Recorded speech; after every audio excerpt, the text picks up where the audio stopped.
list methods and functions. In our earlier lesson, we had an introductory discussion on lists in Python. In this lesson, we will learn the usages of various functions and methods for working with Python lists. Python has many useful list methods and functions that helps us to work with lists at ease. Here, we will discuss about most commonly used functions and methods with easy-to-understand examples. Let's start this journey with the len function. The len function returns the number of elements in a list. Here is an example. Here, fruits is a list and it has 5 elements. So, the len function returns 5 here. Now, let's change the number of elements of the list and check the result. Now the list has only 3 elements, so it displays 3 as output. Our next function is sorted. The sorted function returns a sorted list of the elements of the list. Sorting can be done in either ascending or descending order. The default is ascending order. Here is another example where the elements are sorted in descending order. Reverse is equal to true implies reverse order. Here the numbers are in descending order. The min function returns the element with the minimum value. Here is an example with few numbers.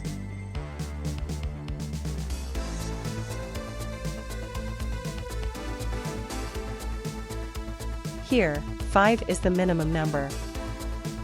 Now, let's try the max function. It returns the element with the maximum value. In this list, 3210 is the maximum value. Now, let's try our hands with some built-in methods. We may try with the append method. The append method adds an element at the end of the list. Here is an example. Rust is not the member of the list of languages. Let's add it at the end.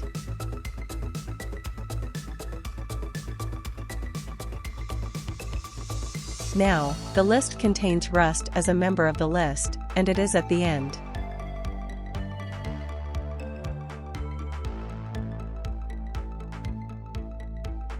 If we wish, we may insert an element at a specified position of the list using the insert method. The insert method inserts an item at the specified index. Here is a very simple example. Here, we are inserting prologue at index 2.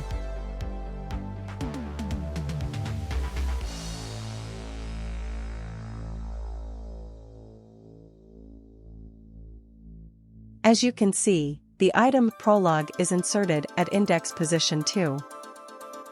Our next method is extend. The extend method is used to add elements of lists or other iterables to the end of an existing list. In this example, we are extending the list, languages, with the elements of the list, languages too.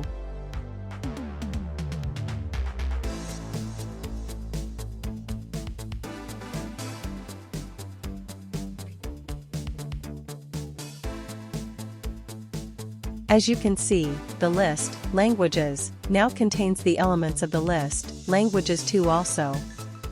Our next method is pop. It removes an element present at the given index and returns it. If no index is mentioned, it removes an element from the end of the list. Here is an example.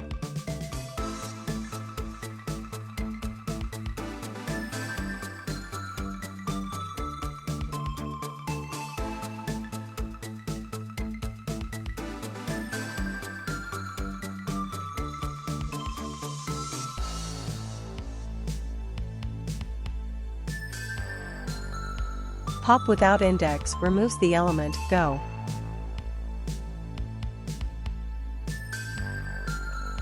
Pop with index 2 removes the element C#.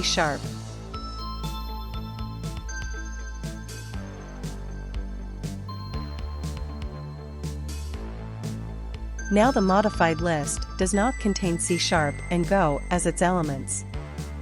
Another method for removing an element from the list is remove. The remove method removes an element from the list and it returns none. Unlike the pop method, in case of remove, we need to mention the element itself, not the index of the element. In this example, the remove method removes C# from the list of languages.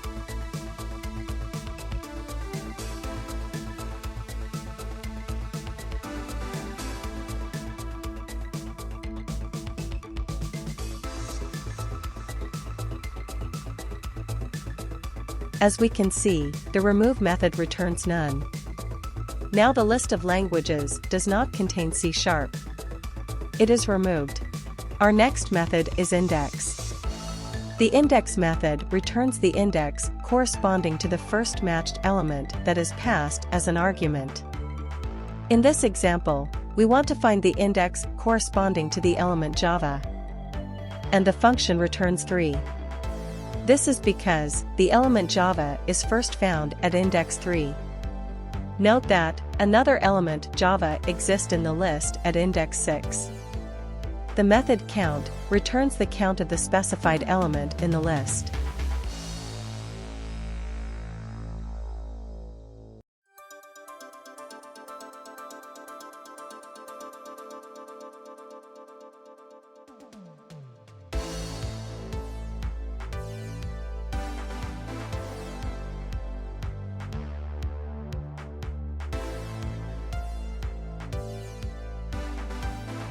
Here, the count for Java is 0. This is because the search is case-sensitive. But the count for Python is 1 as one occurrence of Python is there in the list. Now correcting the spelling of Java, we get 2 occurrences of it in the list. 1. 2. Another useful method is reverse. It simply reverses the elements of the list. Here is an example.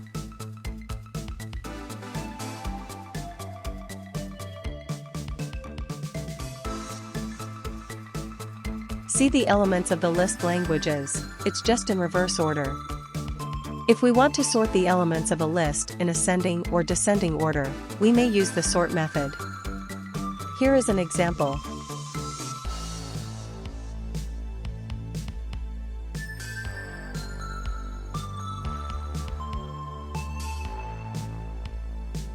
The output shows that the list is sorted.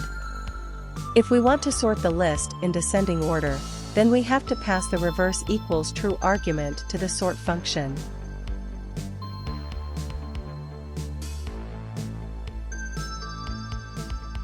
Here, as the output shows, the list is sorted in descending order. We can use the sort method for numerical items also. Here is an example.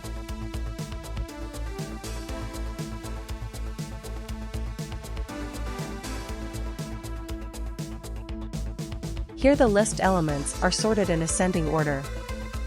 We need to provide the reverse equals true for sorting in descending order. Here is such an example.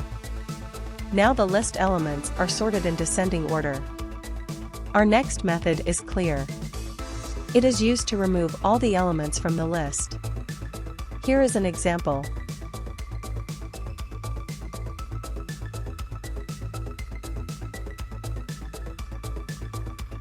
As we can see, the list contains no element, it's empty now. If we want to delete one or more items from a list, we may also use the del statement. Here are a few examples.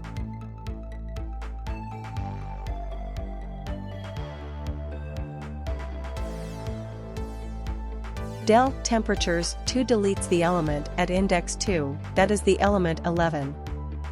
Now the list does not contain 11. We can use negative indexes also. -1 is the index for the last element. So, the del statement deletes the last element of the list. We may also provide the range of indexes, just like list slicing technique, for deleting a range of elements. Here is such an example. For copying a list, we may use the built-in copy method. The copy method creates a new list by copying the elements from an existing list. Here is an example. Here we are creating a list temp from the list temperatures.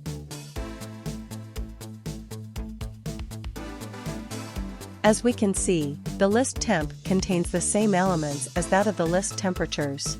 Now let's check the identities of the lists temp and temperatures.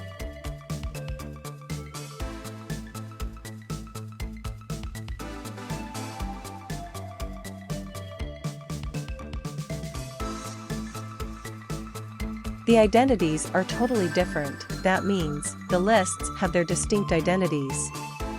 That's all for now. We will discuss more about lists in our next lesson. Thanks for watching. Goodbye.